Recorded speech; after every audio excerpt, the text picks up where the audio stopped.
大家好，我是国立台北科技大学机械系2年级的林彦勋。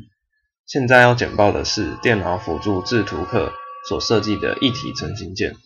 所谓的一体成型件，就是可以用 3D 印表机直接印出来，不需要再组装。而老师加了一项条件给我们，就是至少要拥有一个自由度且能够做动的组合件。我设计的一体成型件是生活中常用的铰链，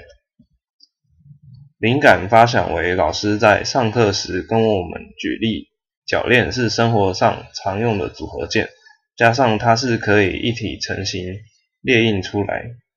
所以下课回家后，我仔细观察家里哪些东西有用到铰链，发现生活上最常使用的门就是，还有马桶跟马桶盖的连接也有铰链的设计，所以我决定设计铰链。